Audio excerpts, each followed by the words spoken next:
रुक जाए।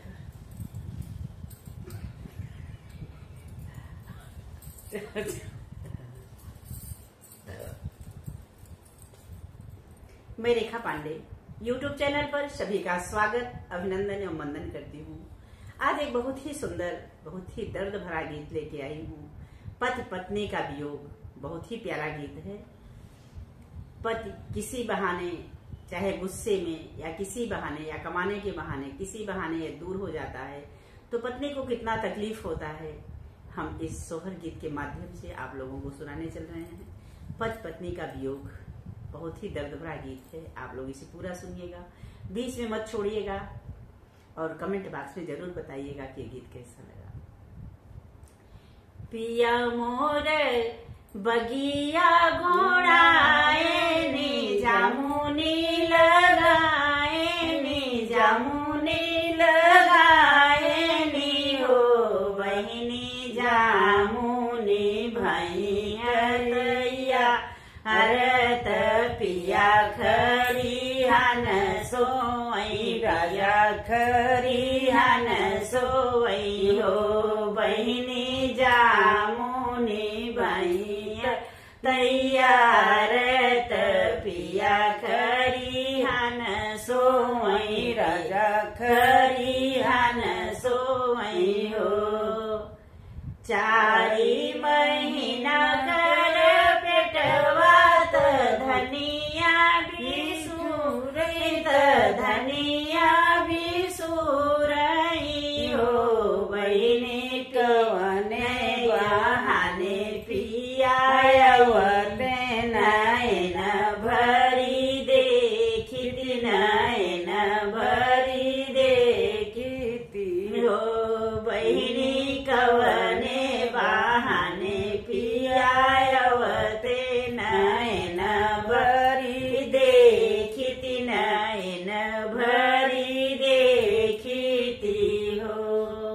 भीतरा से निकरी हरनिया बगियवा में ठाड़ी भई जमुनिया के हारई जमुनिया निहारई हो बहिनी जामुन से कहीं वियोगवा सुनऊ जामुनि बहिनी सुनऊ जामुनि बहिनी हो बहिनी जामुन से कहीं वियोगवा सुनऊ जामुनि बहिनी सुनऊ जामुनि बहिनी।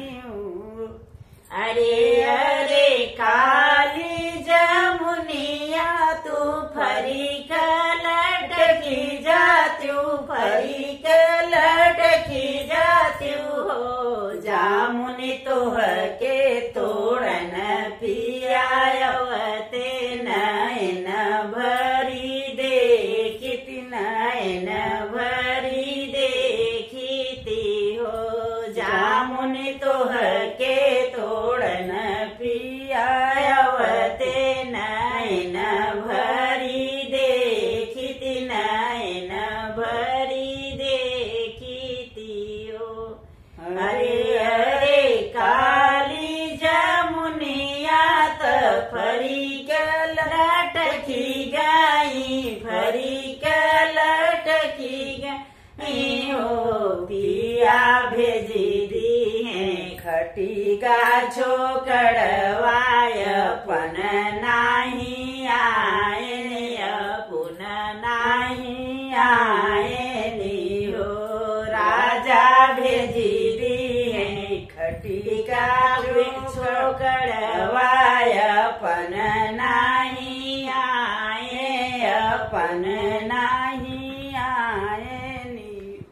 अरे अरे सासू से नहरी तू झगड़ा मचौत्यू तू झगड़ा मचौती हो सासू तोह के मनावन पियावते नैन भरी देखी नैन भरी देखी हो सासू तोह के पिया राजा भेजी दी अपन हरवाय अपन नाही आए अपन नहीं आए नी।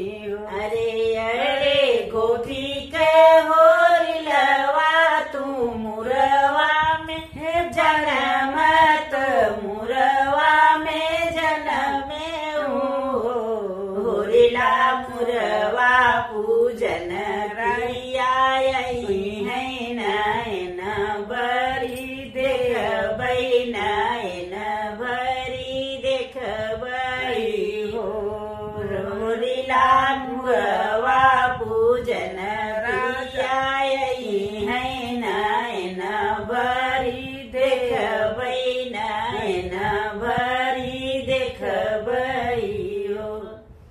अरे अरे गोखी के होरिलवा त मुरवै में जनमे त मुरवै में जनमे नी हो राजा भेजी दी अपनी रूमलिया अपन नाही आए अपन नाही आए नी हो राजा भेजी दी अपनी रूमलिया अपन नाही आए अपन नाही आए नी हो। जय श्री राम। कमेंट बॉक्स में जरूर बताइएगा। ट्रेन के था बहनी का